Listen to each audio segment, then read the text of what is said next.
If you want to shorten your length of a long chain, first what I'm going to do, here you have your lobster claw closure, your 2-inch extension, then your long chain there. What I'm going to do is open the closure and put it on the last ring of the necklace of the 2-inch extension, right? So then you have one complete circular loop with nothing hanging around. What you're then going to do is take your lobster claw closure, and then you're going to center that in the center of your necklace. So here's now the top, here's the bottom where the pendant is, and right in the middle is your lobster claw closure, and then you have your other side. What you're going to do is then take that, put that at the back of your neck, and then you have like a little loop on this side and your pendant on this side. You're just going to feed your pendant through that loop, and then it's going to sit right like that. So then you have taken your longer length necklace and made it into a shorter necklace without physically changing the necklace, which is awesome. So that way you still have that option of going back and wearing it still as the long length necklace. If you are not a long length necklace person, then the next part of this tutorial is going to show you how to physically switch your necklace from a long length necklace to a short length necklace. All right.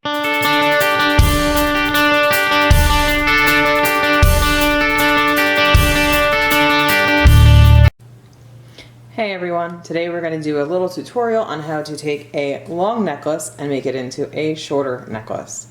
The tools you're going to need are a shorter necklace, so that way you get the proper length, and then your long necklace that you're going to be working on. 2 pairs of needle nose pliers. And then you do not need this, but it is always handy dandy to keep extra bits and pieces on hand. So if you happen to lose anything while you're taking things apart, you have extras to replace it. So now we are going to put our necklaces next to each other. This one I already have shortened to a length that I like.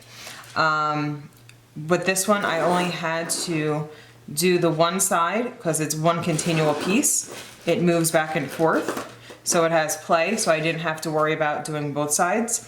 This one is just slightly trickier because the chain is fixed to the ring itself. So you're going to, on this one, have to take the closures and the extra extension off of both pieces, and that way remove your chain and then attach everything back together.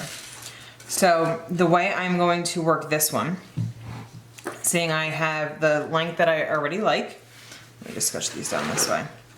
I am going to put them next to each other. With the purple necklace, I want it just a slight bit longer than the blue. So the way that these work, right? The way that these work is the chains are literally just little rings. They sit like this, and they have a little opening that you just have to twist, and then you can pop them apart, which is really, really nice and easy. It seems a lot harder than it actually is.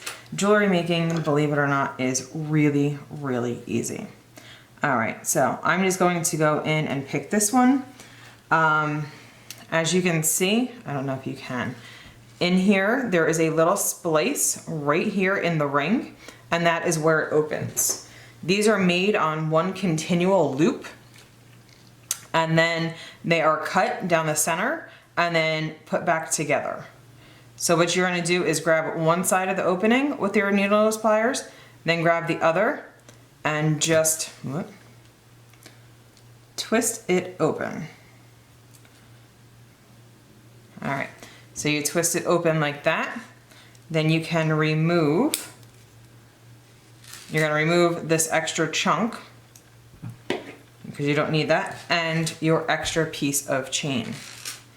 So I mean, that's a hefty chunk of chain that you just took off, which is fine. It works perfectly well. Then what you're going to do is on that extra piece of chain, you have a larger jump ring and your closure. So what you're going to want to do is take that large jump ring, open it up, take your extra chain off, and you can put that over in the discard pile. you're going to pick up the end piece of the chain that you just took all of that off of and slide it through the bottom loop or the last loop.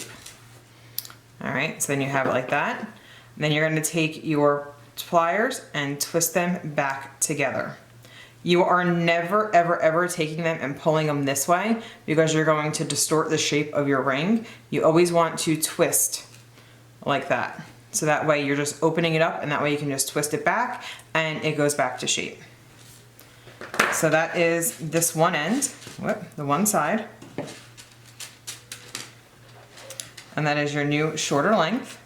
So now we're gonna do the same thing on the other side. This does not have to be perfect. If you are more meticulous and you want to count all your links so that way you have an exact size, that works too. This is just a piece of costume jewelry of mine, so doesn't really matter that much to me. And not only that, I am putting back on a 2-inch extension at the end part of it. So that way I have a little bit of play as to if I want to have it sit a little bit lower and such. So that extra link or two that it might be off does not really matter to me. All right, so I'm going to go in here. I'm going to go one above where my link is. So this is the one that we didn't touch. I'm going to do one above this. I'm going to look at it to see where the opening is. It happens to be right there. And once again, going to twist. I'm going to take this whole section off. I'm going to discard the little piece at the end, the extra link. And then this is where my 2-inch extension is. So as you can see, it's actually a different type of chain. And then you have your larger jump ring. So you're going to take your larger jump ring. Once again, you're going to find that little opening. You're going to twist. All right, so now it's open. You're going to take off the piece of chain. That is the extra chain that you no longer need. You'll discard that. You're going to pick up the piece of chain that is the extra or the length of the necklace that you want. You're going to feed the ring through that, come back through, and then you are just going to close that back up. Sometimes you can sit there and just pinch it like that in case it doesn't sit properly, and just to have it sit a little bit more flush. But now we have a necklace that has been shortened to a length that I like better. So that is the original length. As I said, I made this one just slightly longer, just because I wanted to have it sit just a little bit lower. And that is pretty much it on how to do that. So if you didn't have them attached, you could have skipped most of those steps or one half of the step and just removed it all from one side.